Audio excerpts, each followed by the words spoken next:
میں سے ان لوگوں کو خارج کر دیا جو دین سے منحرف ہوں گے.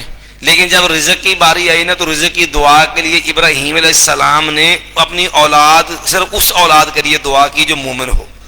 وارزق اہلہ من الثمرات من آمن منہم باللہ والیوم الآخر, کے اولاد میں سے جو ان میں سے ایمان لایا اللہ پر اور آخرت کے دن پر.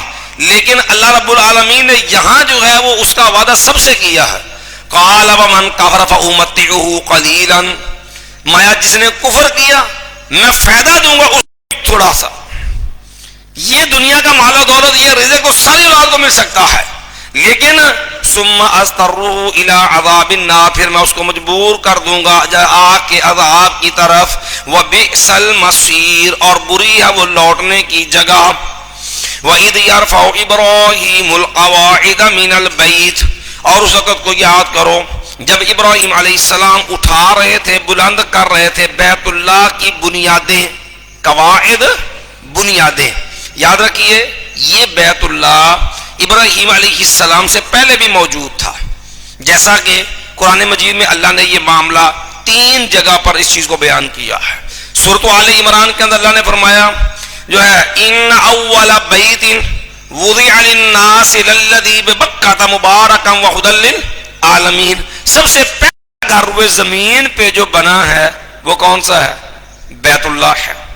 اس لیے سورہ حج میں جب یہ بات آئی تو اللہ رب العالمین وَإِذْ بَوَّأْنَا لِإِبْرَاهِيمَ مَكَانَ الْبَيْتِ, جس وقت ہم نے ابراہیم علیہ السلام کو بیت اللہ کے لیے جگہ دی تو وہ بیت اللہ پہلے سے موجود تھا, اور اس کی بنیادوں کی نشاندہی جو ہے وہ اللہ نے ابراہیم علیہ السلام کے لیے کی, اور ان بنیادوں پر ابراہیم علیہ السلام نے سیدنا اسماعیل علیہ السلام کے ساتھ مل کر کے بیت اللہ کو تعمیر کیا.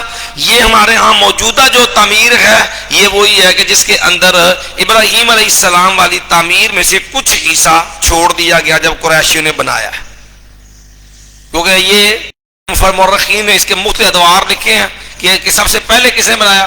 بعد محسن لکھا کہ سب سے پہلے فرشتوں نے بنایا, پھر آدم علیہ السلام نے بنایا, پھر طوفان نوح کے بعد جو ہے وہ جو ہے مالکہ نے بنایا. مختلف قسم کے جو ہے وہ مراحل اس پہ لکھے ہیں, 8-10 مراحل لوگوں نے بیان کیے ہیں.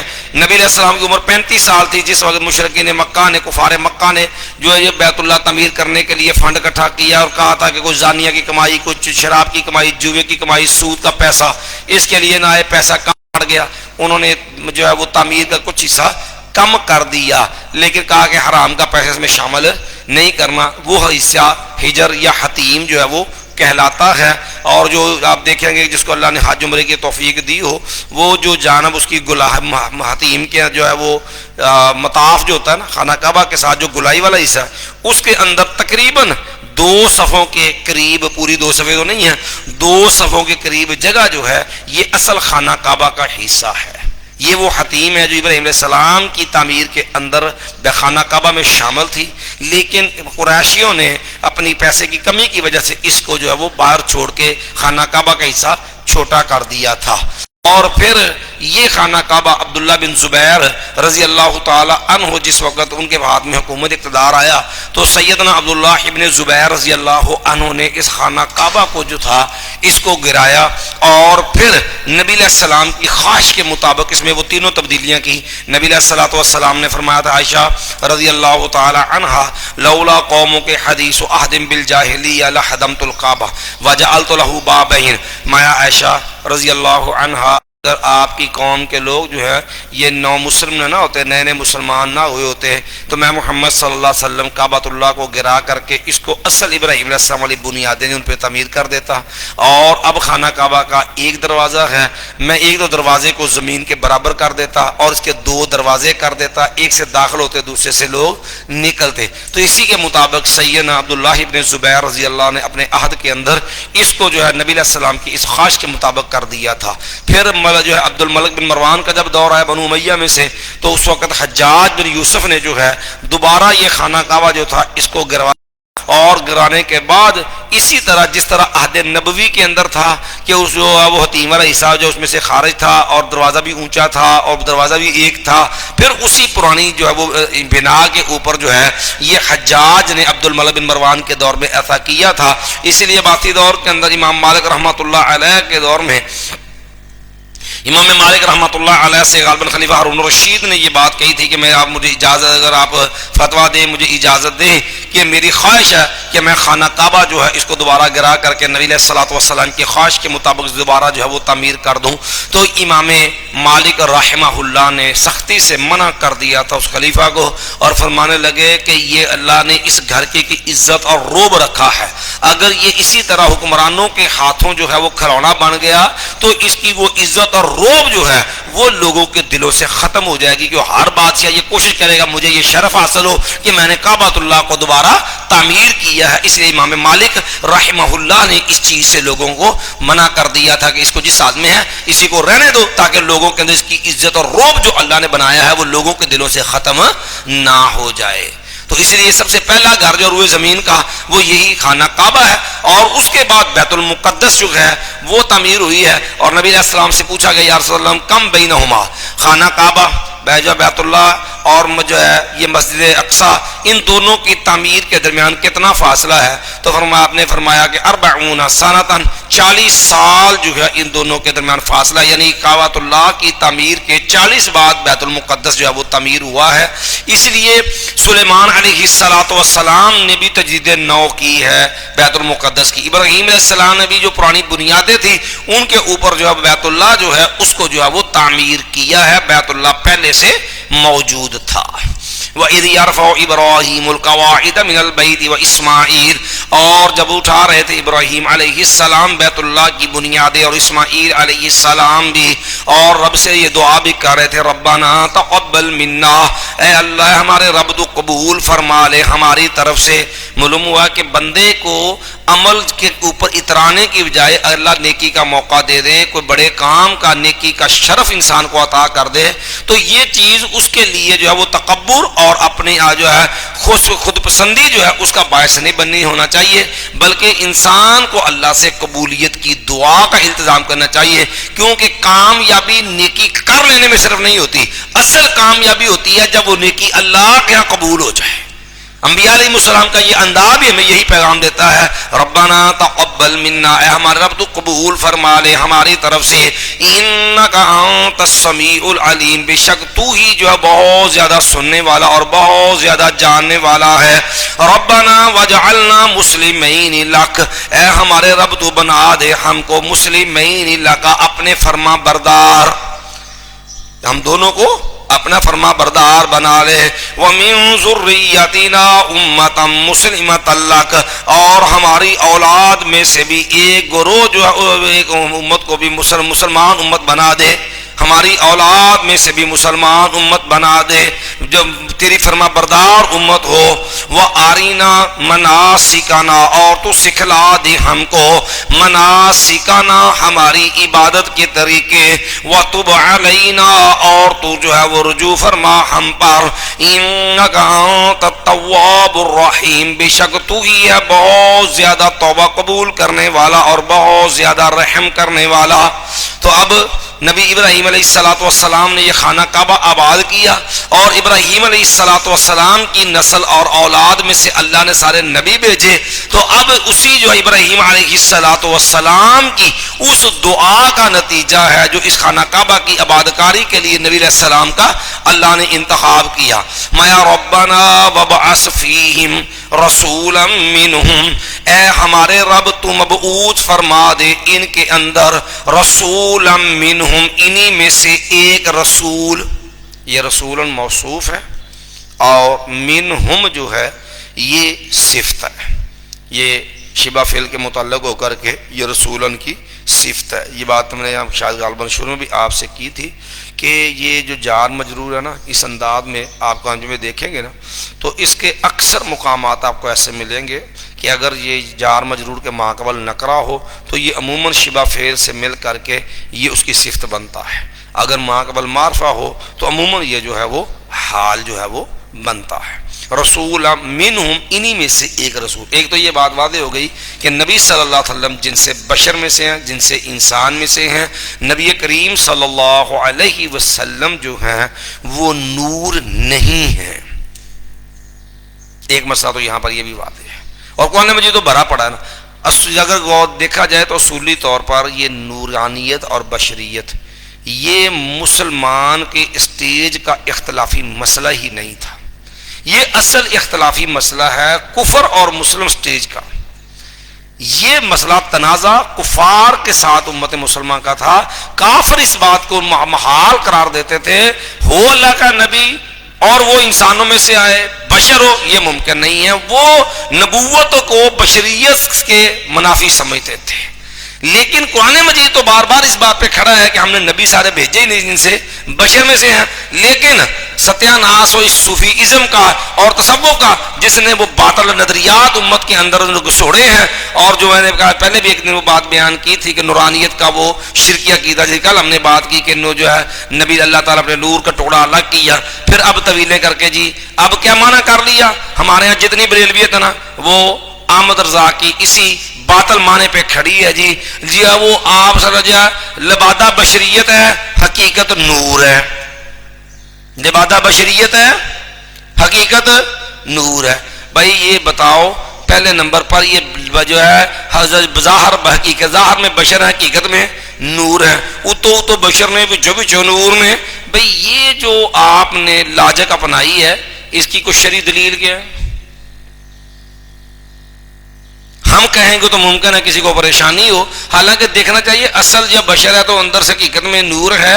دیکھو جہاں لبادہ بشریت کا ہو نا، جس کی حقیقت نور ہو، اصل میں وہ نور ہو لیکن ظاہری شکل و صورت وہ بشر والی اپنا کے آئے. یاد رکھنا اس کے حقائق، اس کی خاصیات جو ہوتی نا وہ تبدیل نہیں ہوتی.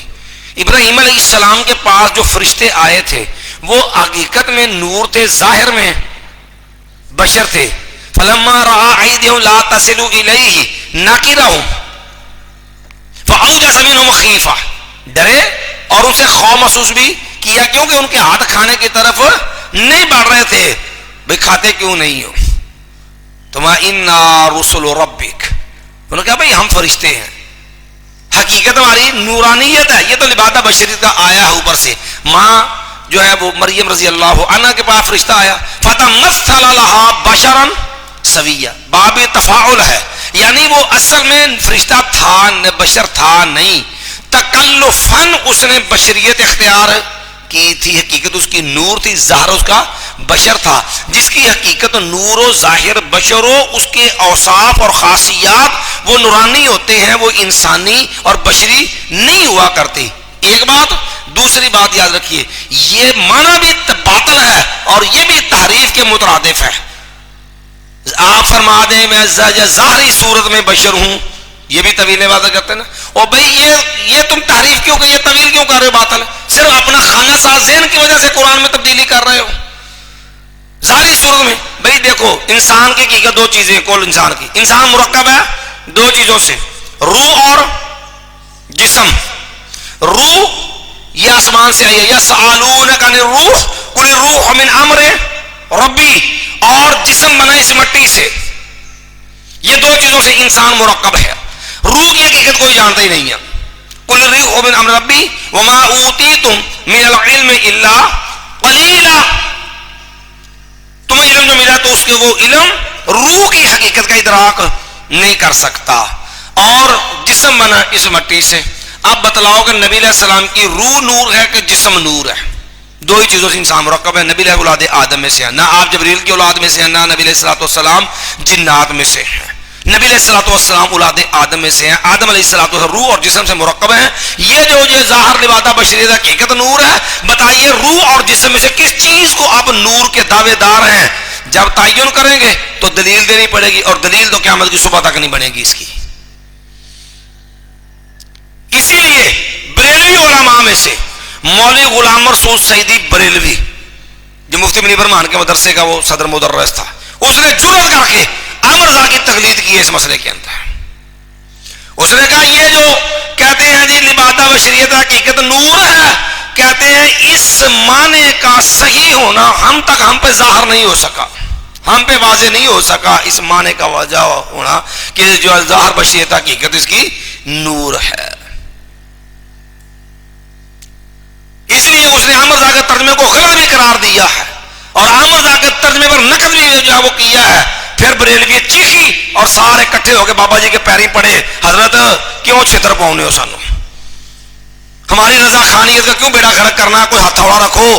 پھر سارے اکٹھے ہو کے جو ہے وہ عبد القیم شرف قادری جو تھا وہ بھی اور دیگر 5-7 مولوی اکٹھے ہو کے پھر مولوی غلام رسول سیدی کے پاس گئے، اس کے منت ترلے کیے کیوں ہماری جو ہے وہ 100 سالہ پرانی بریلویت جو اس کا جنازہ نکالنے لگے ہیں، کوئی ہاتھ تھوڑا رکھو. کچھ پہ انہوں نے ان کا کمپرومائز کر کے عبارتیں کچھ نکال لی اور کچھ کیا کیا انہوں نے ترجمے میں کیا لفظ جو ہے وہ تبدیل کر دیا. پہلے لکھا تھا غلط ہے ترجمہ، پھر انہوں نے بدل کے لے دیا نہیں یہ ترجمہ مرجوح ہے. پنجابی جب مفہوم کریے نا بھی فرق ہی پہ لفظ بدلنے سے، کہ پہلے کہا تھا غلط ہے بعد میں کر دیا مرجوح ہے، اس کا ترجمے اس کو فرق یہ پڑا کہ پہلے پنجابی کے اندر موئی نہیں آکڑی ہے، موئی نہیں آکڑی ہے. اس نے ان چیزوں کو بھی نقد کیا، اس کے دیگر تراجم کے اوپر بھی جو احمد رضا کے ترجمے میں تحریفات ہیں، کیونکہ احمد رضا کو لوگوں کی تکفیر اور گال گلوچ سے فرصت نہیں تھی اس لیے اس نے خود ترجمہ تو لکھا نہیں ہے. مولوی امجد علی جو اس کا نا بارہ شریعت والا وہ ترجمہ لکھا کرتا تھا، احمد رضا زبانی لکھوایا کرتا تھا، اس لیے جو کچھ اس میں ظلم ہے وہ ایک لمبی الگ داستان ہے. بہرحال یہ بشریت کے معاملے کے اندر یہ جو ترجمے میں تحریف والا انداز ہے یہ باطل ہے. کوئی چیز اصول جو ہے کتاب و سنت کے دائر اور اصول وہ اس چیز کی تائید نہیں کرتے. تو رسول منہ سے مراد نبی کریم صلی اللہ علیہ وسلم ہے.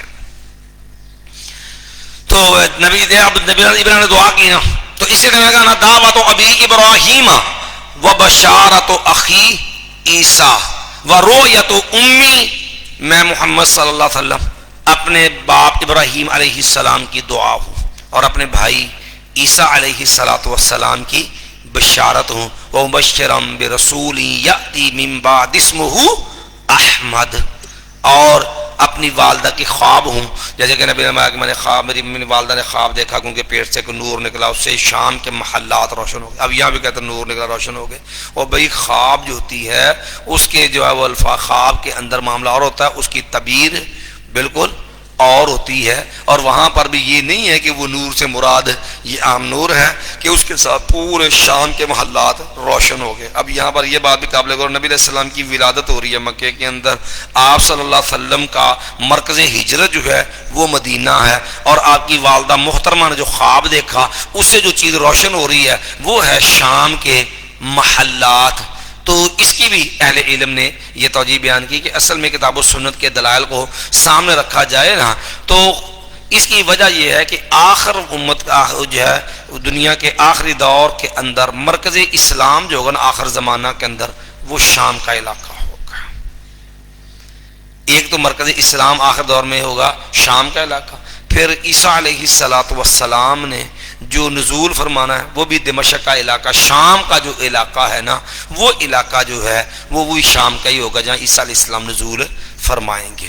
پھر تیسرے نمبر پر وہ طائفہ منصورہ، لا تزال طائفۃ من امتی ظاہرین الحق لا یضرهم من خالفهم یا لا یضر من خذلهم، جو ان کا تعاون چھوڑے ان کی مخالفت کرے وہ اس گروہ کی کوئی تکلیف نقصان نہیں پہنچا سکتا. وہ طائفہ منصورہ جو ہے ان کا مرکز جو ہے وہ بھی شام کا علاقہ جو ہے وہ بیان کیا گیا ہے.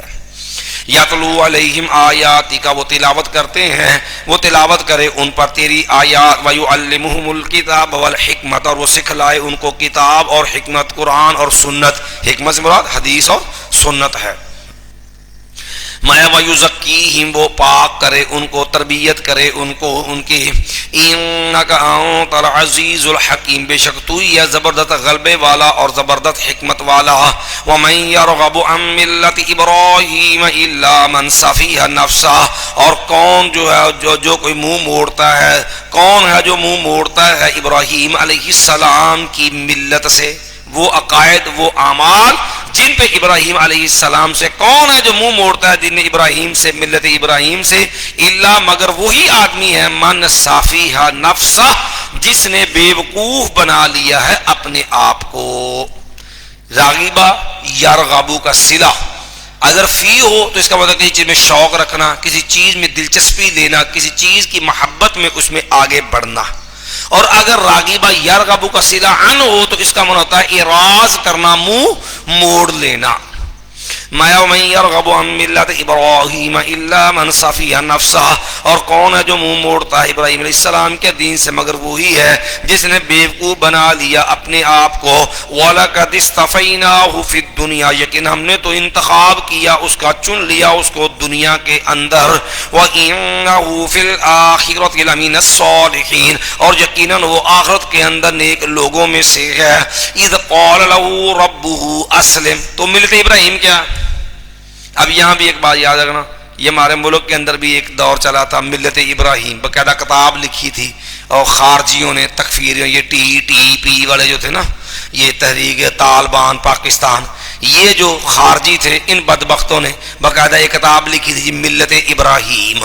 اور ملت ابراہیم کے اندر الولاء والبراء کے جو ہے وہ شرعی احکام اس کو غلط رنگ دے کر کے جو ہے امت کے اندر خارجیت کھڑی کی تھی، اور لوگوں کو یہ کتاب تقسیم کر کے تو امت کے اندر خود کو شملے اور بمباری اور امت مسلمہ کے اندر فساد کی یہ فضا کھڑی کی تھی. یاد رکھیے قطعاً دین ملت ابراہیم کا یہ پیغام نہیں ہے. یاد رکھیے الولاء والبراء، اللہ کے لیے محبت، اللہ کے لیے دشمنی، بھائی یہ اسلام کا بنیادی حصہ ہے، ایمان کا بنیادی جزء ہے. لیکن اس کا یہ معنی نہیں ہے کہ کلمہ پڑھنے والوں کو، اسلام والوں کو، گوجا کمزور مسلمانوں کو جو ہے یا جو ہے جن مسلمانوں میں غلطیاں خطائیں ہیں اپنے مسلمانوں کا قتل شروع کر دو اور کفار کے اعلی کار بن کے امت مسلمہ فساد مچاؤ. قطعاً ملت ابراہیم کا یہ سبق نہیں ہے. تو یہ سارا طوفان بدتمیزی جو کھڑا کیا تھا ٹی پی نے، وہ سارا اسی نام پہ کھڑا کیا تھا ملت ابراہیم کے نام سے، حالانکہ قطعاً ملت ابراہیم کا یہ تصور اور یہ مفہوم نہیں تھا. باقاعدہ ایک کتاب لکھی ہوئی تھی اس کے اوپر، اور خارجی ٹولے جو افغانستان میں اکٹھے ہوئے تھے انہوں کے ساتھ جو ہے وہ ساری کمپین چلتی تھی باقاعدہ. چلیے جی، اذ قال له ربه اسلم، تو وہ ملت ابراہیم کیا ہے؟ اللہ کے لیے جھک جانا، اللہ کے تابع ہو جانا. اذ قال له ربه اسلم، جب کہا اس کے رب نے تو فرما بردار ہو جا. قال اسلمت لرب العالمین، میں فرما بردار ہو گیا جہانوں کے رب کے لیے، تمام جہانوں کے پالنے والے کے لیے میں فرما بردار بن گیا. اللہ کے لیے جھک جانا، اللہ کی بندگی کرنا اور اسی کے مطابق اپنے آپ کو ڈھالنا جو ہوتا ہے، یہ ہے اصل ملت ابراہیم. وَوَصَّى بِهَا إِبْرَاهِيمُ بَنِيهِ وَيَعْقُوبَ، اور جو ہے پختہ حکم دیا، وصیت کرنا. وصیت موت کے قریب جو اپنے ورثاء کو پیغام دیا جاتا ہے اس کو بھی وصیت کہتے ہیں. اور یہی لفظ قرآن مجید میں تاکیدی حکم جو ہوتا ہے نا، پختہ حکم جس کو پورا زور دے کے کسی کو کوئی بات کہی گئی ہو نا، اس پر بھی وصیت کا لفظ بولا جاتا ہے. وَوَصَّى جو ہے وَوَصَّيْنَا الْإِنسَانَ بِوَالِدَيْهِ احسان، ہم نے پختہ حکم دیا ہے انسان کو اس کے والدین کے بارے میں نیکی کرنے کا. تو وصّى بها ابراہیم بنیہ ویعقوب، اور جو ہے وصیت کی اس بارے میں ابراہیم علیہ السلام نے اپنے بیٹوں کو اور یعقوب علیہ السلام نے بھی. یا بنیہ، اے میرے بیٹو، ان اللہ اصطفیٰ لکم الدین، بے شک اللہ نے چن لیا تمہارے لیے دین. فلا تموتن الا وانتم مسلمون، تو ہرگز نہ تمہیں موت آئے مگر اس حال میں کہ تم مسلمان ہو. پہلی چیز کہ بندہ دنیا میں مادر پدر آزاد نہیں ہے، میرا جسم میری مرضی، بلکہ انسان اصل میں زمین رب کی، آسمان رب کا، نظام رب کا. اس لیے رب نے جو نظام دیا زندگی بھی اس کے مطابق چلانی ہوگی. اور وہ نظام کیا ہے؟ وہ نظام دین اسلام ہے. اور یہی وصیت انبیاء نے اپنی اولادوں کو بھی کی ہے.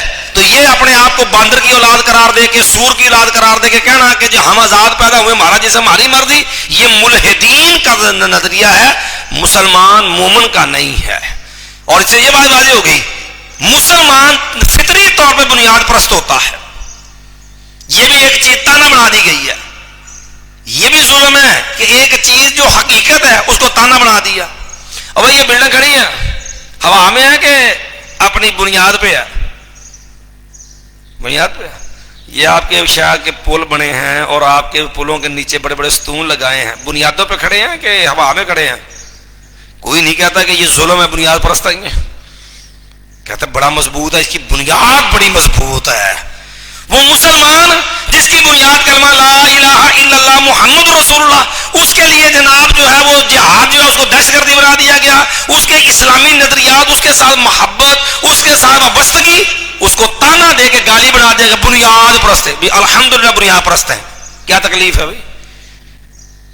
وہ مضبوط ہوتا ہی وہ جس کی بنیاد ہو. جو ہوا کا بی ہو اس نے بنیاد کیا ہونا؟ بنیاد پر جو کیا ہونا ہے اس نے؟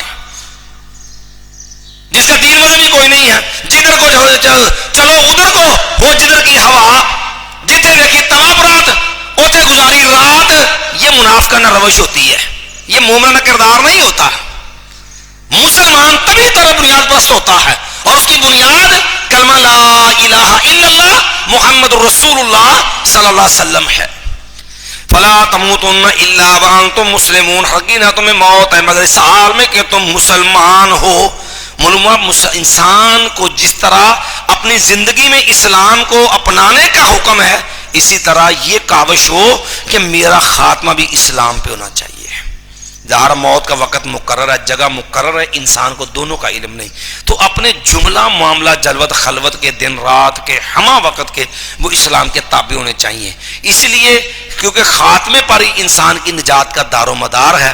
نبی علیہ السلام انما الاعمال بالخواتیم، اور اسی لیے انبیاء علیہم السلام نے بھی اللہ سے یہ دعائیں کی. یوسف علیہ السلام کی دعا اللہ نے سورہ یوسف میں دعا کی نا کہ جو ہے فاطر السماوات والارض، آسمان و زمین کو پیدا کرنے والے رب، انت ولی فی الدنیا والآخرہ، تو ہی میرا مددگار ہے دنیا کے اندر بھی اور آخرت کے اندر بھی.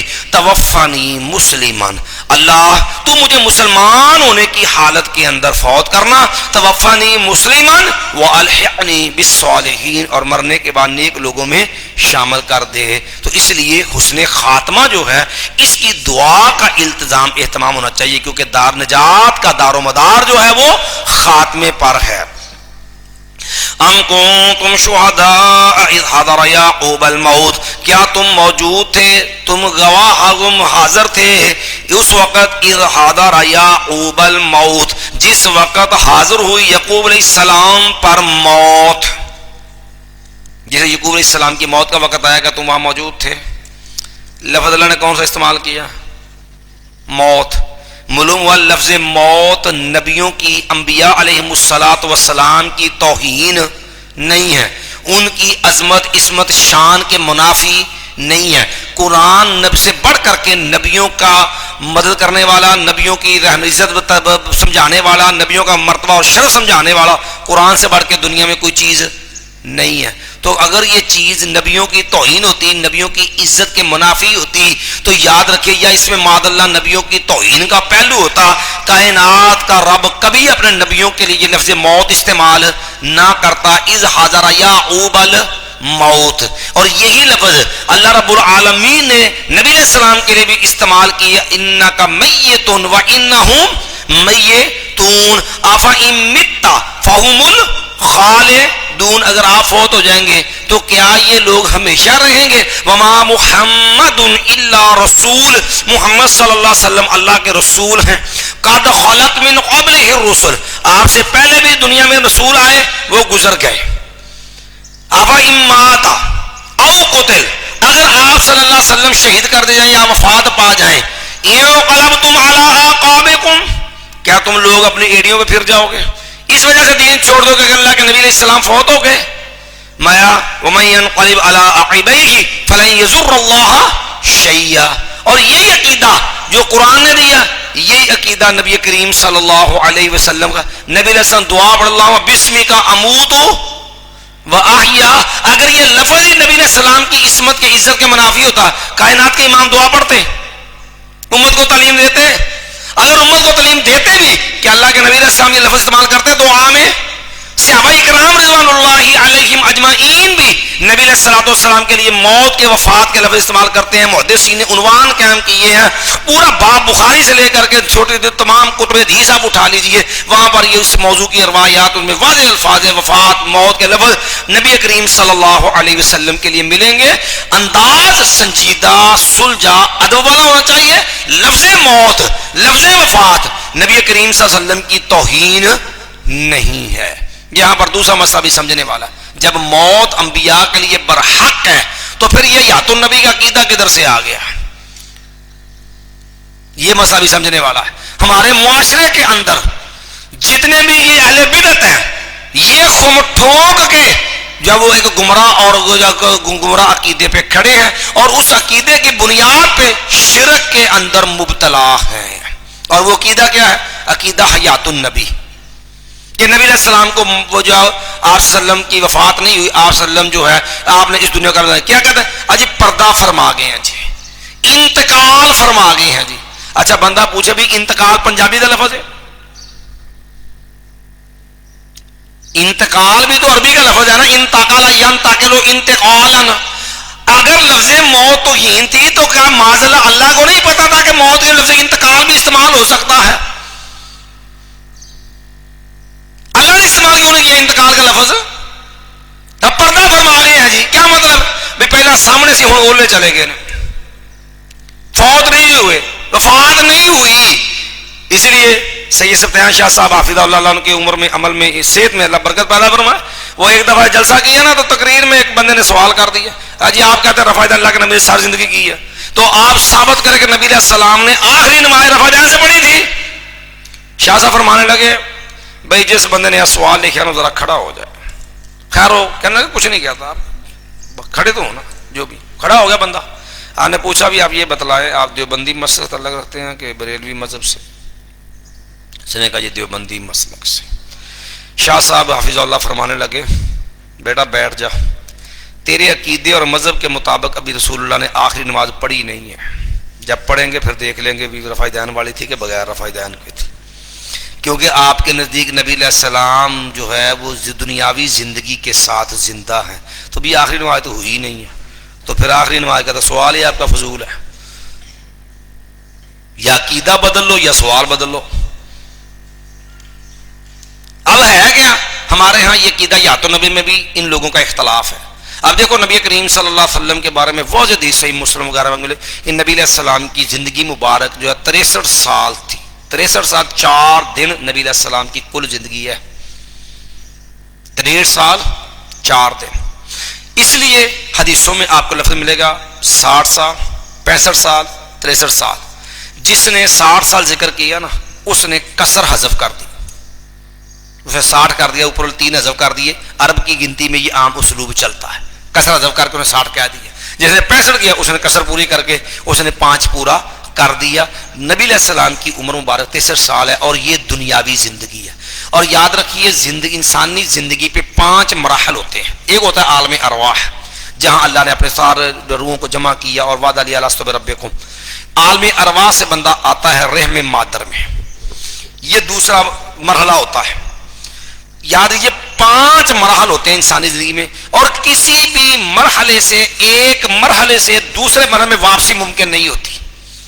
عالم ارواح کے بعد رحم مادر ہوتا ہے، رحم مادر سے بندہ واپس یہاں نہیں جائے گا. رحم مادر کے بعد پھر یہ دنیا کا زندگی ہوتی ہے جس کی ابتدا ہوتی ہے ولادت سے اور جس کی انتہا ہوتی ہے موت پہ. یہ ہے دنیا کی زندگی. اور یہ ہم نے اپنے پاس سے تعریف نہیں کی، دنیا کی زندگی پہلے حیات کہتے نا عقیدہ حیات النبی، ان سے کہ سب سے پہلے آپ حیات دنیاوی نا حیات دنیاوی کا تعین کرے قرآن سے اور رسول اللہ کی حدیث سے. پہلے یہ ہوتا ہے کہ حیات دنیا ہوتی کیا ہے، کیونکہ دیوبندی کا عقیدہ بھی یہ ہے کہ نبی کریم صلی اللہ علیہ وسلم قبر کے اندر حیات دنیا سے زندہ ہے. بریلوی کا عقیدہ بھی یہی ہے کہ نبی علیہ الصلوۃ والسلام کی حیات دنیاوی حصی جسمانی ہے، دنیاوی حیات سے زندہ ہے. حیات دنیا ہوتی کیا ہے؟ اب دیکھیے آپ قرآن مجید سورۃ الکہف جو ہے وہ دیکھیے، اللہ نے حیات دنیاوی کی مثال دی ہے.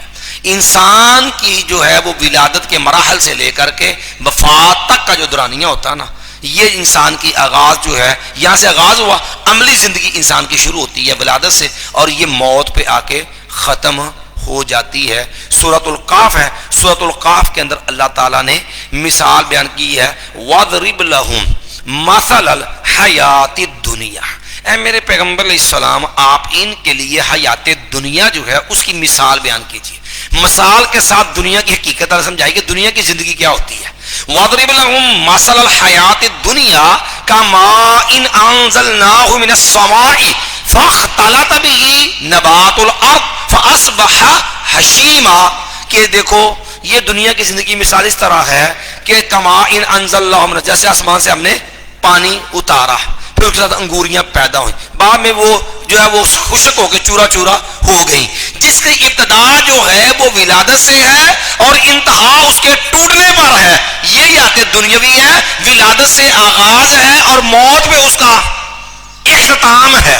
یہ ہے حیات دنیاوی. اس کے بعد ہوتی ہے حیات اخروی،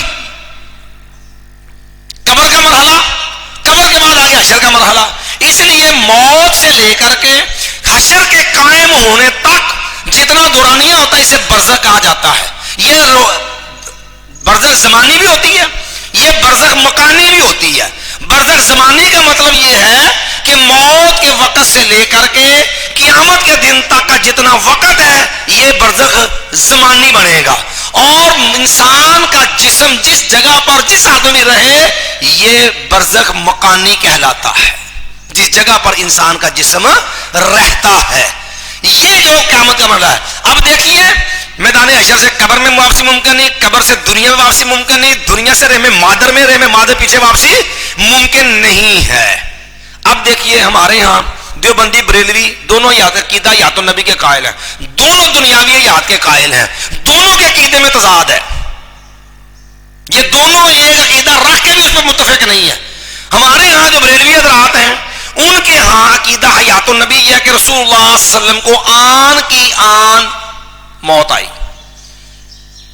روح مبارک نکلی، ٹھیک ہے جی، سوموار کے دن آپ فوت ہوئے، بدھ کے دن نبی علیہ السلام کی تدفین ہوتی ہے، ٹھیک ہے جی. تو نبی علیہ السلام آن کی آن فوت ہوئے اور نبی علیہ السلام کو قبر میں دوبارہ آپ کی روح لوٹا دی گئی، آپ کو دنیاوی زندگی دوبارہ عطا کر دی گئی. نبی علیہ السلام کی قبر مبارک کے اندر حیات دنیاوی جسمانی حصی ہے، اور صرف یہی میں بس نہیں بلکہ بقول عامر رضا جو اس نے اپنے قبر کے حوالے سے لکھا کہ نبی کریم صلی اللہ علیہ وسلم کو قبر میں بیویاں بھی پیش کی جاتی ہیں اور نبی کریم صلی اللہ علیہ وسلم ان سے شب باشی بھی کرتے ہیں، جیسا کہ ملفوظات کے اندر بھی یہ بات درج ہے. یہ کتاب ہے جو ملفوظات ہے عامر رضا خان بریلوی کی، اور اس کتاب یہ فرید بک اسٹال کی چھپی ہوئی ہے اور اس کا صفحہ نمبر 276 ہے، اور صفحہ 276 جو ہے اس کے اوپر باقاعدہ یہ الفاظ موجود ہیں تاکہ کوئی یہ نہ کہہ دے کہ آپ نے استاد جی لفظ تو کہہ دیے تو یہ لفظ ہے کدھر. یہ میں آپ کو کہہ دیتا ہوں. دیکھیے انبیاء کرام علیہم الصلاۃ والسلام کی حیات جو ہے وہ حقیقی حصی دنیاوی ہے.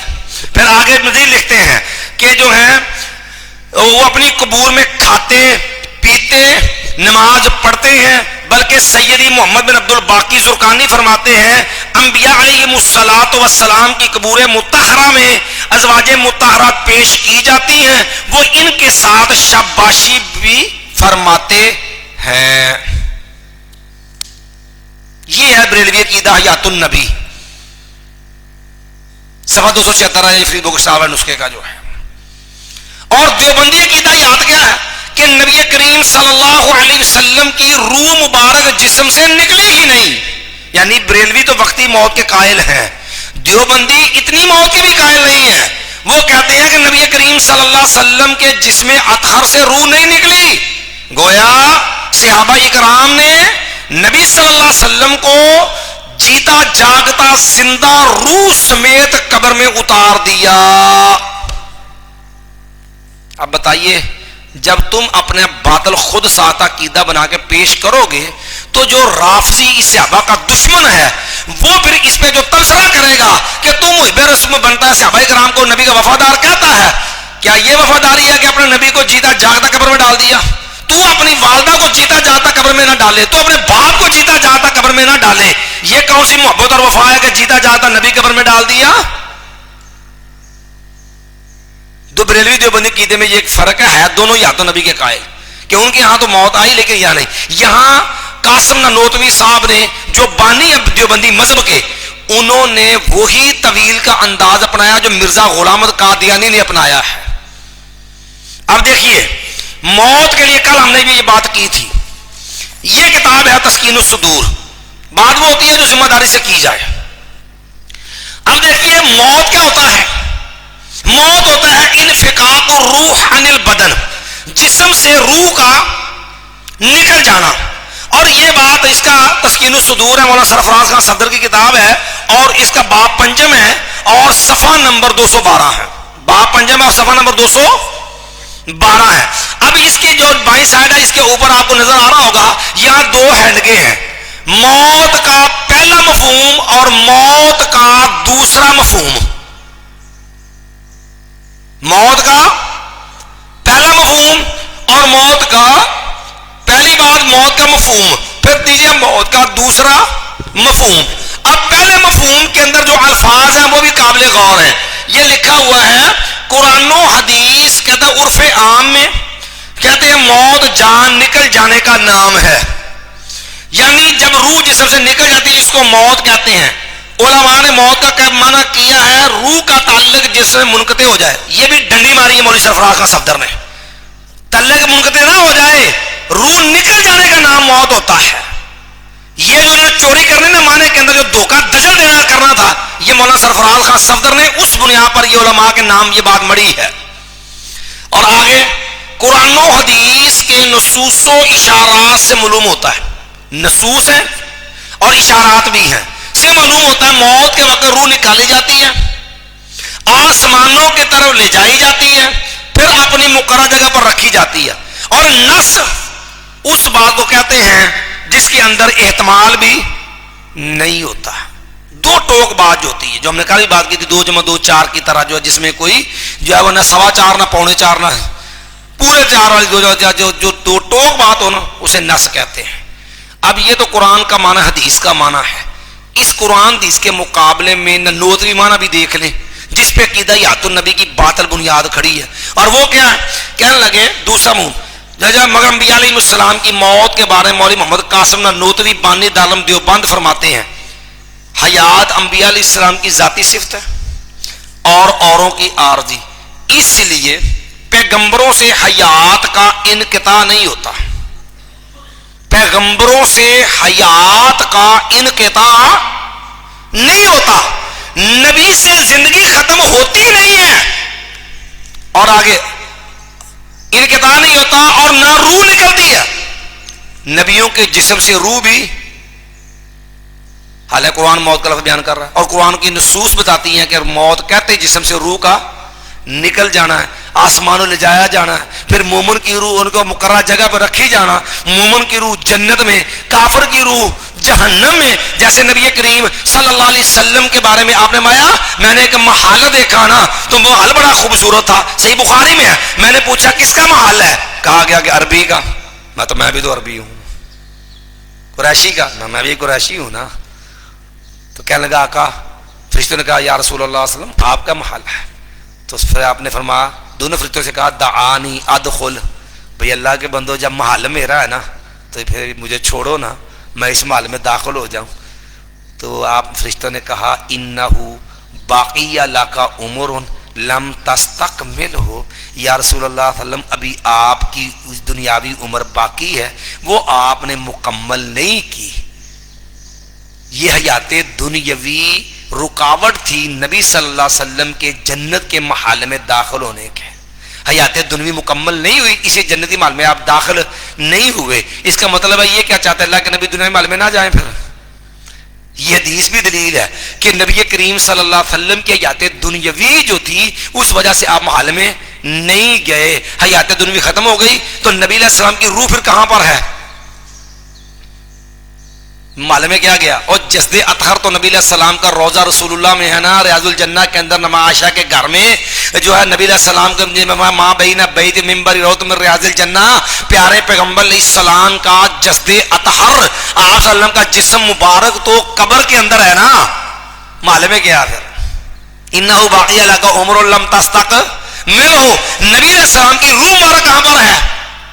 جنت والے محل کے اندر. حیات دنیوی سے وہ آتے ہوں کہ روح ساتوں آسمانوں کے اوپر ہو اور جسم روضہ رسول اللہ میں ہو. یہ دنیا کا انداز ہے ہی نہیں ہے. یہ اب دیکھو روح نکلی نہیں، یہ باطل عقیدہ بنا لیا.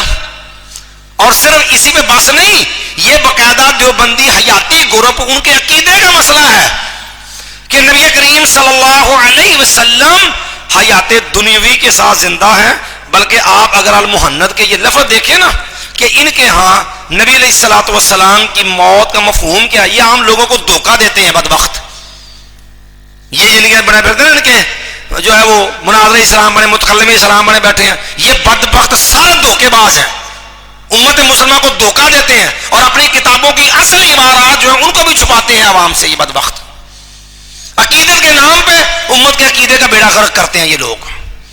اب دیکھیے یہ جو ہے وہ صفحہ 46 ہے جو میرے پاس اس کا یہ ان کے عقیدے کی کتاب ہے، مسند ہے، اور اس کتاب کے بارے میں دیوبندی حیاتیوں کا دعویٰ ہے کہ اس کتاب کے اندر جو عقیدے درج ہیں وہ رسول اللہ صلی اللہ علیہ وسلم کے عقیدے ہیں، جس میں قبروں سے مانگنے کا عقیدہ بھی ہے کہ قبروں تو فیض ملتا جائے، جسے بزرگوں کے سینوں سے فیض کا عقیدہ بھی ہے، اور ایسے شرکیہ عقائد کو رسول اللہ کا عقیدہ قرار دے رہے ہیں، اس سے بڑے گستاخ اور بے ادب کون ہوں گے؟ اب دیکھیے توجہ کے ساتھ رہا یہ بات بھی جی حضرت خلیل ندی جدوں عامر بریلوی نے نا حسام الحرمین دا فتویٰ شائع کیتا نا، عرب علماء کولوں انہاں دیوبندیاں دی عبارتاں پیش کر کے فتوی کفر لیا کہ انہاں دی عقائد انہاں دے معاملہ نظریات کفریات گمراہ کون نے، تے پھر اس وقت شری جو جو سعودیہ دے حکمران سن اس وقت دے حجاز دے شریف مکہ وغیرہ تے انہوں نے پھر انہوں نے گمراہ قرار دیتا، انہوں نے پھٹی پوچھتی، پھر یہ بھجے کہ جناب ساڈا تے کھاریا خراب ہو گیا، پھر انہیں رابطہ کیتا کہ سرکار ساڈا بھی ایمان رجسٹرڈ کرو، ساڈے بارے تانوں مس گائیڈ کیتا، غلط کیتا لوکاں نے، پھر یہ بھجے انہوں نے پھر انہوں نے کہا ٹھیک ہے بھی تسی بھی پرچہ حل کرو، تانوں بھی اگر پاس ہو گئے تو تانوں بھی رجسٹرڈ کر لیں گے، پھر تانوں بھی ایمان تا رجسٹرڈ کر دیاں گے۔ پھر انہوں نے انہوں 26 سوالوں پر مشتمل ایک سوال نامہ دیا، وہ 26 سوالوں پر مشتمل جو سوال نامہ دیا نا خلیل امبیٹوی جو تھا ان کا، انہوں نے پھر اس کے جوابہ لکھے، اس پر پورے دیوبندی علماء کی کبار علماء کی تصدیقات ہیں، اور یہ جو ان کی دستاویز ہے پھر اس کو پیش کر کے انہوں نے اپنا ایمان رجسٹر کروایا وہاں سے، اور پھر جو ہے اس کو وہ دستاویز جو 26 سوالوں والی اس کو دیوبندی حیاتی عقیدے کی مستند دستاویز قرار دیا ہے۔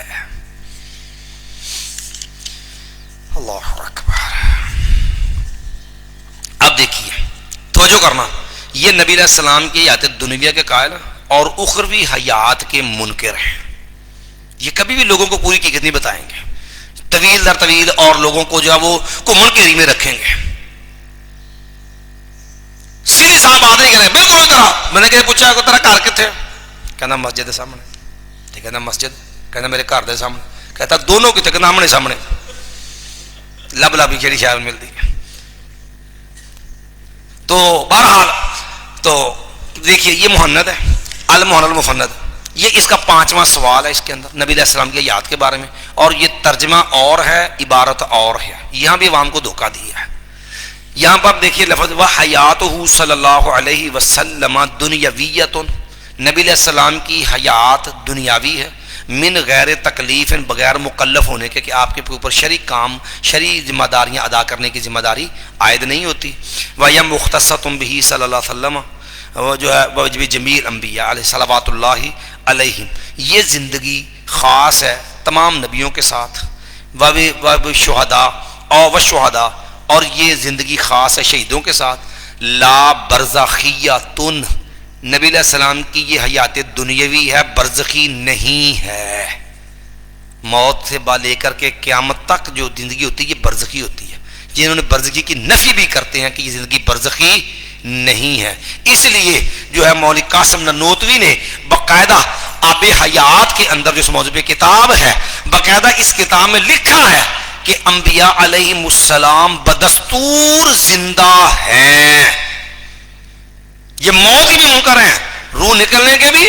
یہ کتاب ہے، اس کا صفحہ نمبر جو ہے وہ 46 ہے، ٹھیک ہے جی۔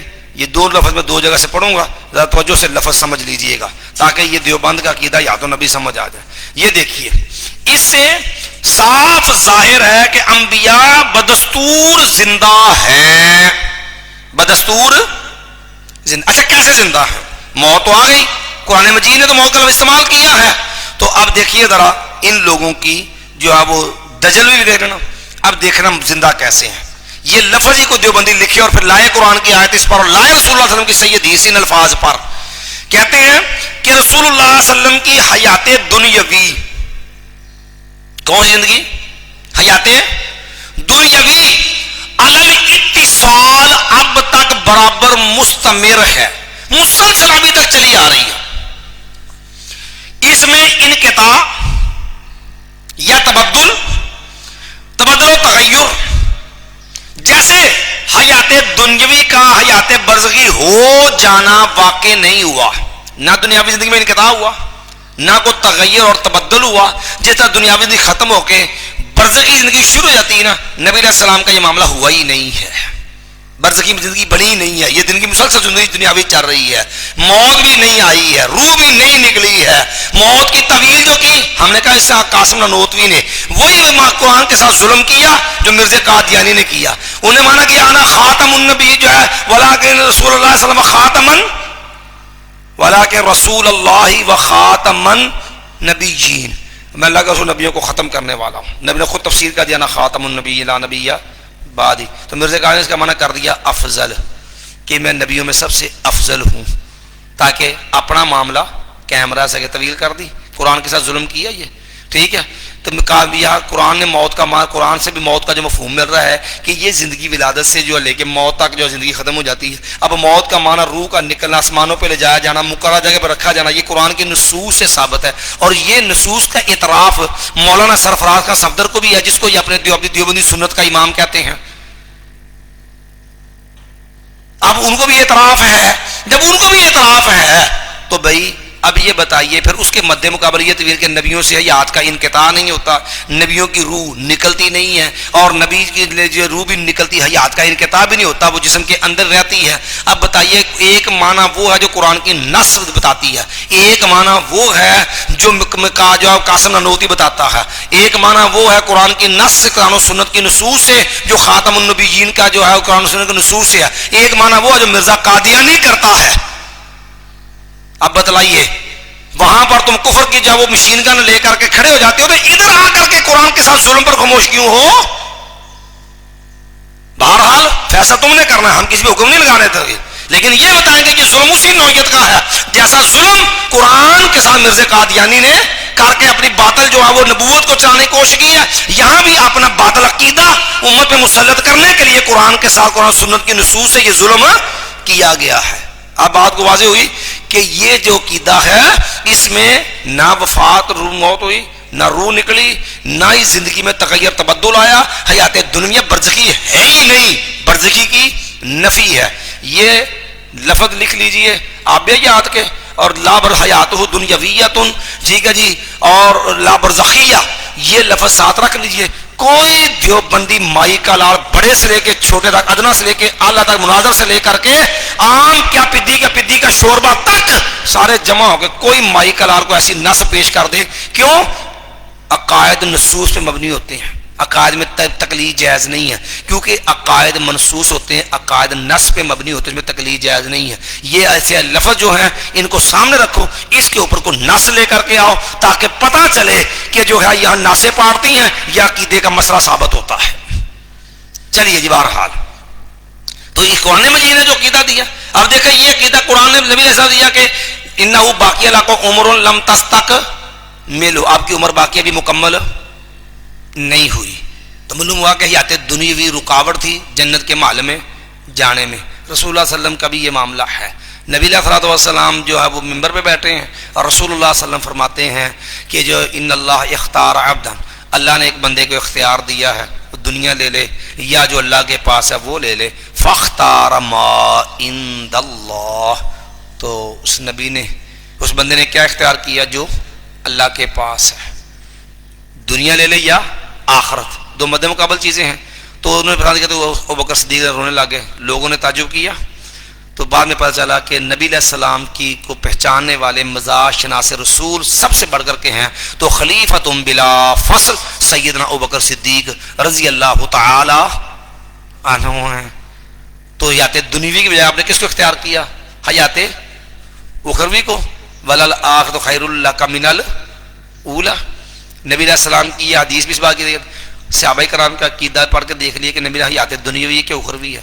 مومنوں کی مانگ کہتی ہیں صحیح بخاری میں ہے، میرے نبی علیہ السلام میرے گھر میں تھے، آپ صلی اللہ علیہ وسلم میرے سینے کے ساتھ ٹیک لگائے ہوئے تھے جب فوت ہوئے ہیں.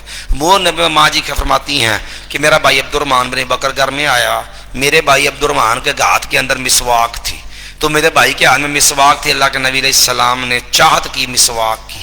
میں عائشہ رضی اللہ عنہ ام المومنین نے مسواک پکڑی، اس کو چبایا، نرم کیا، اور چبا کے نرم کر کے نبی کریم صلی اللہ علیہ وسلم کو پکڑا دی. کائنات کے امام محمد رسول اللہ نے اسی طرح وہ مسواک کی.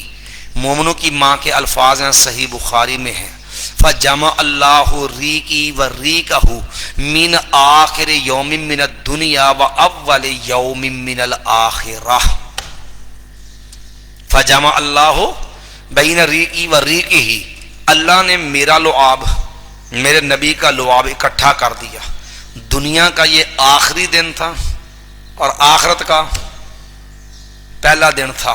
وَأَزْوَاجُهُ أُمَّهَاتُهُمْ، مومنوں کی ماں کا بھی عقیدہ کہ دنیاوی زندگی اس دن ختم ہو رہی تھی اور آخرت کی زندگی کیا ہو رہی تھی؟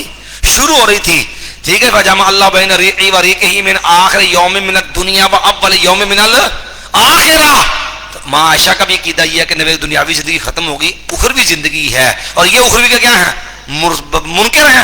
لا برزہ خیت ان کے لفظ موجود ہے محنت میں، اور یہی بات قاسم نے لکھی کہ جس طرح حیات دنیا سے حیات اخروی ہوتی ہے، نہ کوئی انقطاع ہوا، نہ کوئی حیات دنیا میں سے انقطاع پیدا ہوا، نہ کوئی تغیر اور تبدل پیدا ہوا، جس طرح حیات دنیا کا حیات اخروی ہونا ہوتا ہے ایسا کچھ بھی نہیں ہوا. ماں جی تو کہتی ہیں من آخر یوم من الدنیا و اول یوم من الآخرہ، دنیا کا دن آخری تھا اور آخر کا دن پہلا تھا. صحابہ کرام میں سے ابو ہریرہ رضی اللہ تعالیٰ کو دیکھ لو، صحیح بخاری اٹھا کے دیکھ لو. نبی سیدنا ابو ہریرہ رضی اللہ نے نماز پڑھ کے دکھائی.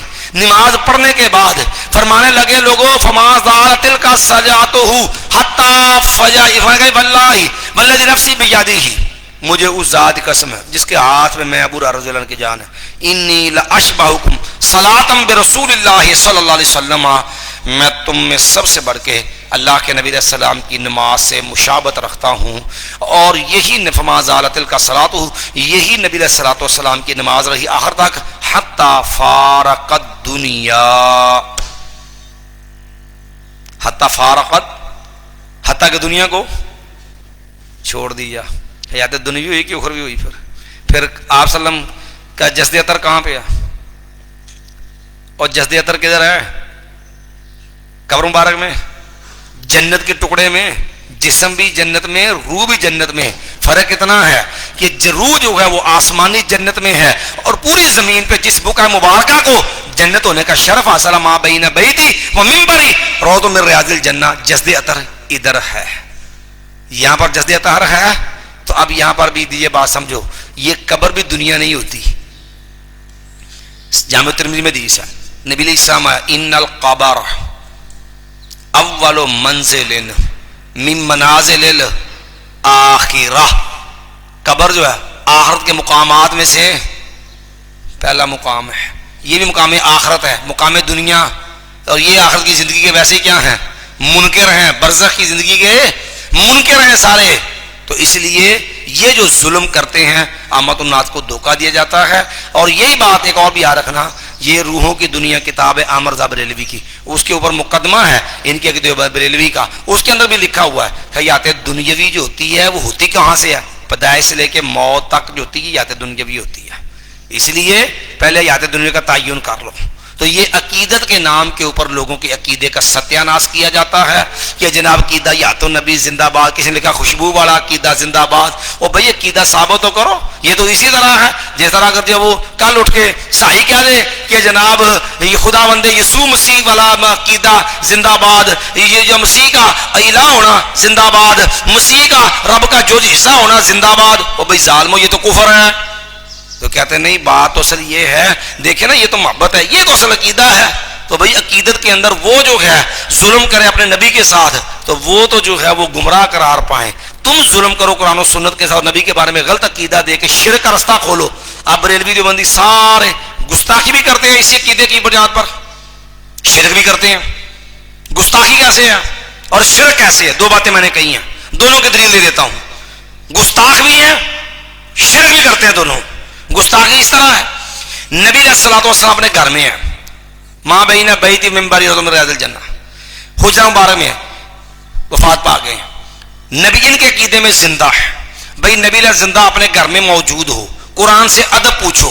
ان الذین لا لوگوں ان الذین ینادونک من وراء الحجرات اکثرهم لا، جو لوگ آپ کو حجروں کے باہر سے آواز دیتے اکثر میں کیا ہیں؟ بے عقل ہیں. ولو انہم جو ہے اگر آپ سے نکل آتے حتی تخرج الیہم ولو انہم صبروا حتی تخرج الیہم لکان خیر لہم، آپ یہ صبر کرتے آپ آ جاتے تو یہ ان کے لیے بہتر تھا. حجرے کے باہر سے کھڑے ہو کے نبی علیہ السلام کو آواز دینی جائز. آپ اپنے گھر میں ہیں، ان کے عقیدے کے مطابق دنیاوی زندگی سے زندہ ہے، دنیاوی زندگی زندہ نبی اپنے گھر میں وہ قرآن سے ادب پوچھ لو کیا ہے.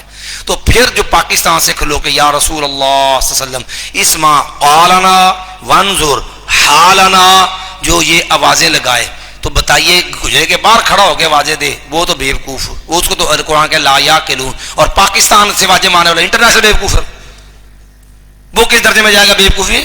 یہ بے ادبی گستاخی نہیں ہے؟ پھر شرک ماں فوق الاسباب، مدد کے لیے پکارنا جبکہ دلیل بھی کوئی نہیں ہے، دعویٰ تو کر دیا حاجت روا مشکل کشا باذن خدا مصطفیٰ. بھائی اذن خدا کی پوری امت کی مشکل کشائی کی رب نے اپنے نبی کو حکم دے رکھا ہے، اذن دے رکھا. قرآن کی کوئی آیت تو پڑھی ہے، رسول کی حدیث تو پڑھی ہے، لیکن کوئی دلیل نہیں آئی. دیوبندی بھی اسی شرک میں پھنسے ہوئے ہیں، یہ جتنے یاتی دیوبندی ہیں باقاعدہ انہوں نے لکھا، ان کا عقیدہ ہے استشفاء بقبر النبی صلی اللہ علیہ وسلم، نبی علیہ السلام کی قبر سے سفارش کروانا. یہ سارے دیوبندی سے عقیدے کے شرک میں مبتلا ہے. ہماری کر دیجیے نبی علیہ الصلوۃ والسلام قبر مبارک پہ جا کر کے نبی کریم صلی اللہ علیہ وسلم سے التجا کرنا کہ یا رسول اللہ صلی اللہ علیہ وسلم ہماری سفارش کر دو.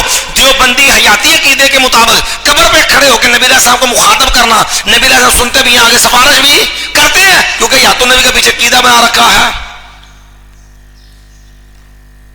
بریلوی قبروں سے مانگے، فوشدگان سے مانگے، وہ شرک کا کرے. دیوبندی کرے تو جناب تمہارے لیے وہ لال ہو، کرے گر غیر بدھ کی پوجا تو کافر، کواکب میں مانے کرشمہ تو کافر، آگ پہ جھکے باہر سجدہ تو کافر، لیکن مومن پہ کشادہ ہے سب راہیں، پرستش کریں شوق سے جس کی چاہے. تو یہ دیوبندی عقیدے میں بھی یہ شرک ہے اور خود مانتے ہیں یہ دیوبندی.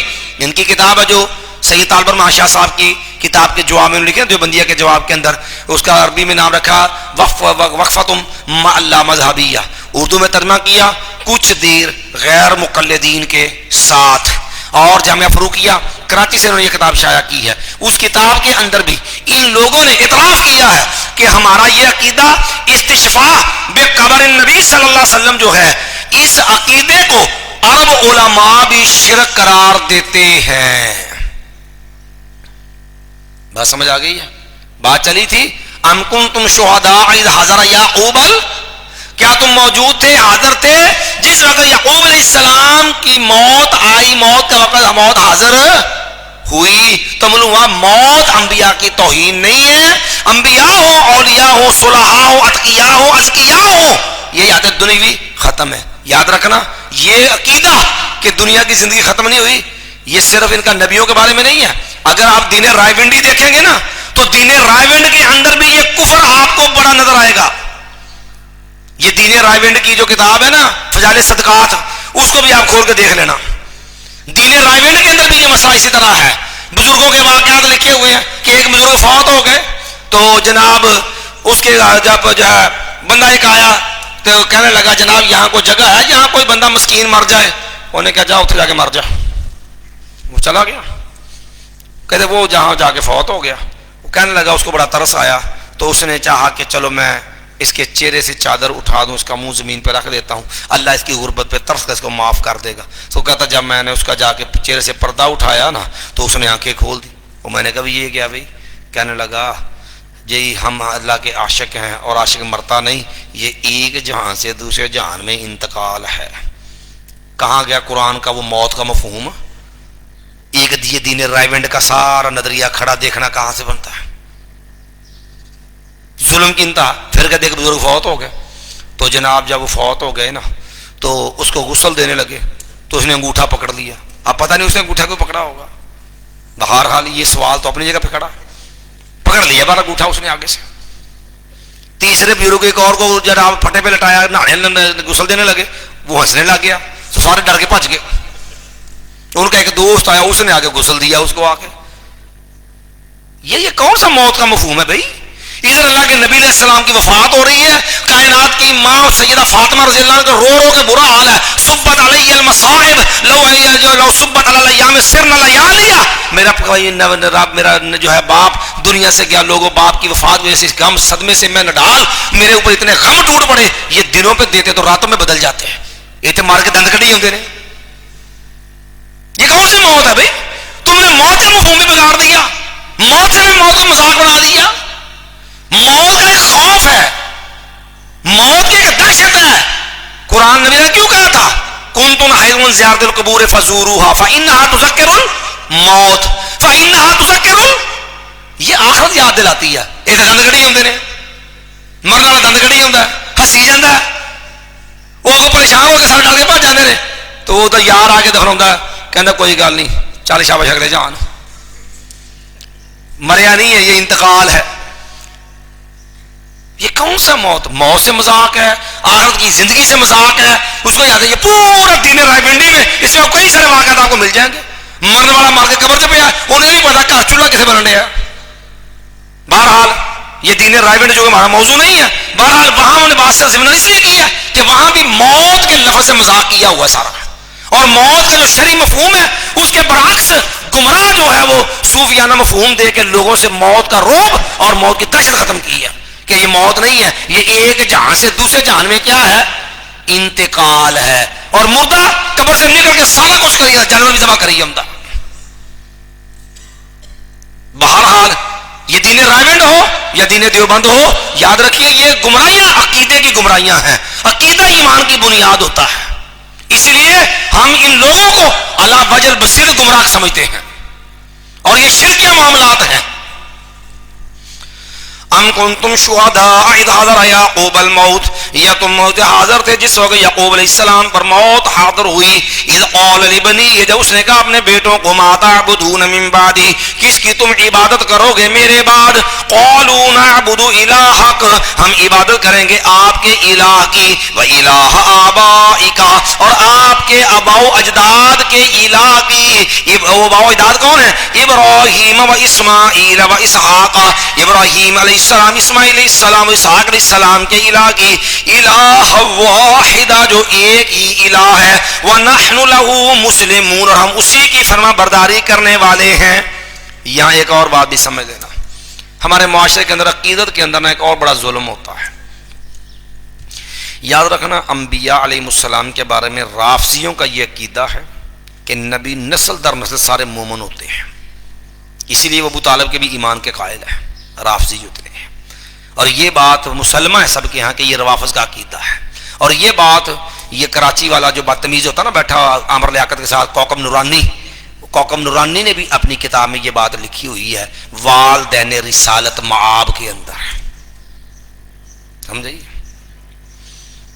تو یہ راست میں روافض کا عقیدہ ہے. یہ بات عامر زابریلی میں بھی لکھی ہے کہ یہ روافض کا عقیدہ ہے کہ انبیاء نسل در نسل سارے جو ہے وہ مومن ہوتے ہیں.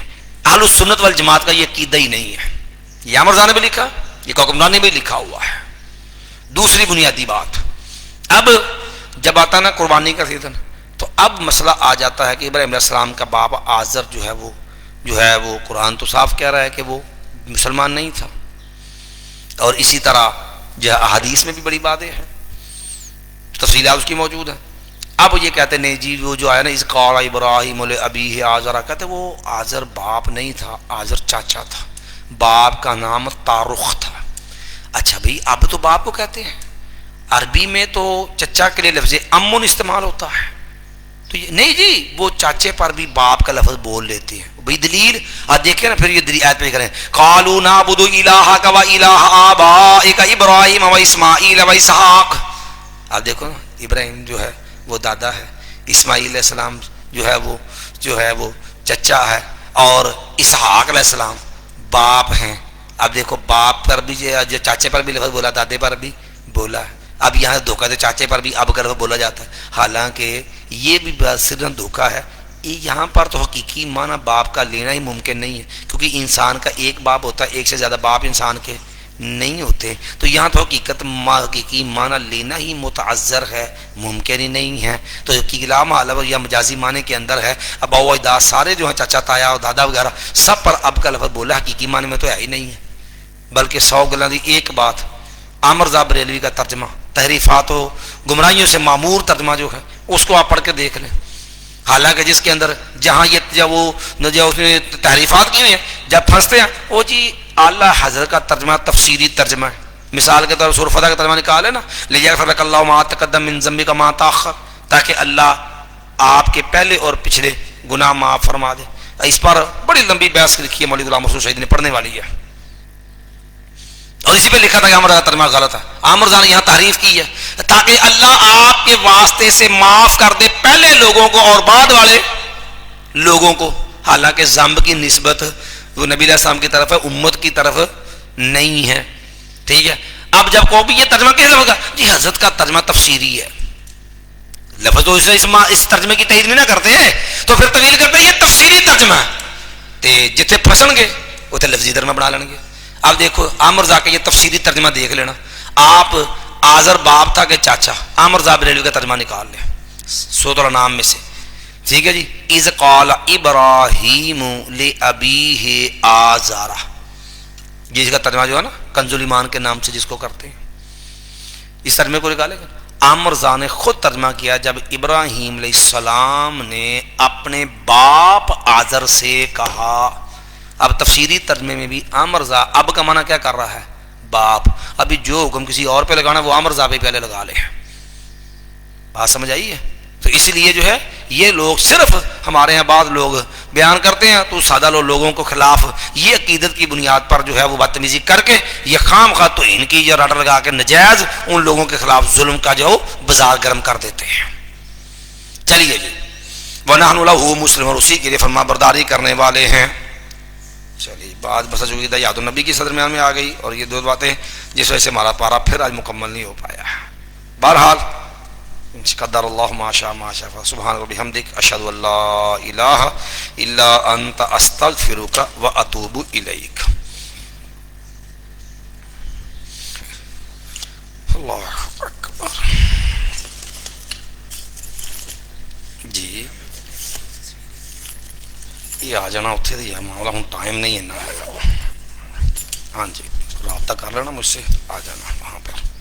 یہ ایک دو سوالات ہیں، ان میں ہے جی کہ جو بندہ حدیث کا انکار کرتا مر جائے، مثلا نزول عیسیٰ علیہ السلام، عیسیٰ علیہ السلام کے آسمان پر اٹھائے جانا، کس طرح دیگر مسائل، کچھ لوگ کہتے ہیں ایسے شخص کے لیے دعائے مغفرت جنت کی دعا کرنا جائز ہے، کیونکہ وہ تھوڑا ناکافی ہو جاتا ہے، وہ تھوڑی بھی ناکافی ہو جاتا ہے۔ بھائی یاد رکھیے یہ اس کا عمل کفر ہے، لیکن وہ کفریہ عمل کس بنا پر ہے، اس پہ اس کو دعوت دی گئی کہ نہیں، اتمام حجت ہوئی کہ نہیں، اس اعتبار سے آدمی کا حکم مختلف ہوتا ہے۔ بہرحال اس کا یہ عمل جو ہے وہ کفریہ عمل ہے۔ بھئی ساری وضاحت حجت کے عمل شبہات توڑے گئے ہیں تو اس کی موت جو ہے وہ کفریہ عقیدے پر ہے، اس سے اجتناب بھی کرنا چاہیے ایسے آدمی کے جنازے سے۔ پھر سوال ہے جی کہ نبی علیہ الصلوۃ والسلام کو حضور علیہ السلام کہنا کیسا؟ اردو کے اندر یہ حضور جو ہے ادب احترام کے لیے آتا، حاضر ناظر کے معنی میں اردو میں یہ مستعمل نہیں ہوتا، یہ اردو میں استعمال ہوتا ہے یہ جو ہے ادب اور احترام کے لیے۔ حاضر ناظر کا معنی تو خود بریلوی خود قائل نہیں ہے، ان کا یہ عقیدہ اس قسم کا کہ پنجابی چ کہندے ہتھاں نال بنایا سی تے پیراں نال ٹھایا سی، ٹھیک ہے، سارا ٹیلے لگا کے ثابت کریں نبی حاضر ناظر ہیں، نبی حاضر ناظر ہیں، لیکن جو ہی جمعہ پڑھ کے فارغ ہوتے ہیں تو صاف کہہ دیتے ہیں کہ جو ممبر تے بیان کیتا سب گپ تے جھوٹ، یہ کون نہیں لگتا نبی حاضر ناظر۔ وہ بھئی وہ کیسے کہتے ہیں، لفظ تو نہیں بولتے، لیکن جو سلام رضا پڑھتے ہیں نا بعد میں، مصطفیٰ جان رحمت پہ لاکھوں سلام، وہ خود بتا دیتے کہ نبی حاضر ناظر نہیں ہے۔ اس میں پڑھتے ہیں ہم یہاں پر پڑھیں، وہ مدینے سنیں، اس اعلیٰ سماعت پہ لاکھوں، کتنے پڑھتے پے نے پاکستان دے اندر مسیتے تے نبی کتنے سنتے پے نے مدینے، حاضر ناظر انہوں آندے ہوں سارے جمعے دے وچ تے کچھ لوگاں تے شرک دے کفر دے گمراہی دے بے فتوی لائے سے کہ نبی حاضر ناظر ہے تے جمعہ پڑھ دے نال ہی مکر گئے ہوں۔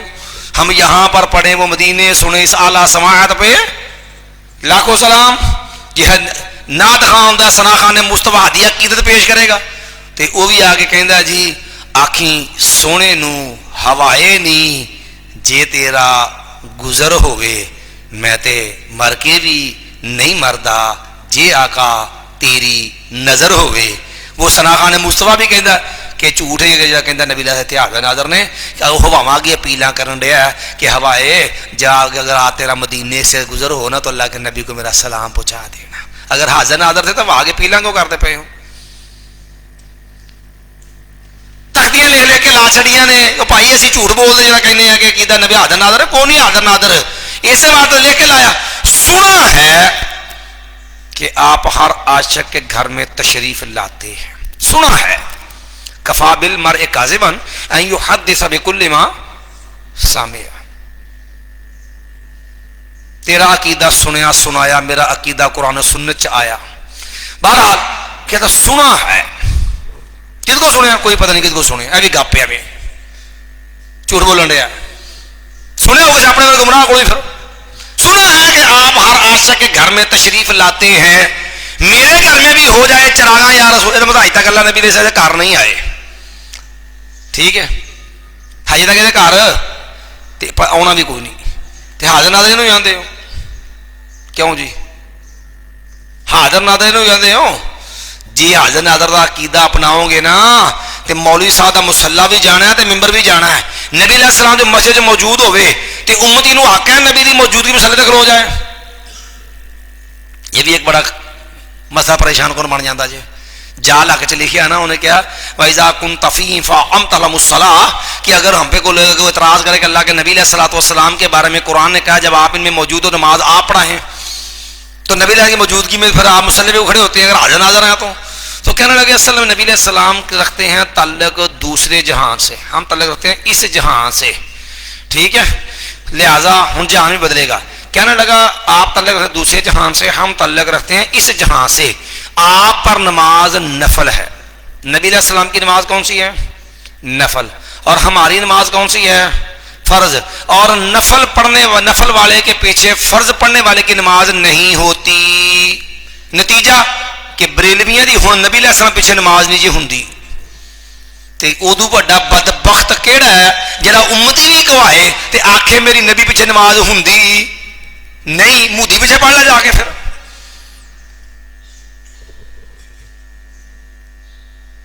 اس سے بڑا ظلم کیا ہے کہ اگر نبی علیہ السلام کی نماز نفل ہے ہماری فرض ہے اس لیے نفل والے بھی فضل نہیں ہوتی. نتیجہ کیا نکلا کہ ان کی اب نبی علیہ السلام کے پیچھے نماز نہیں ہوتی.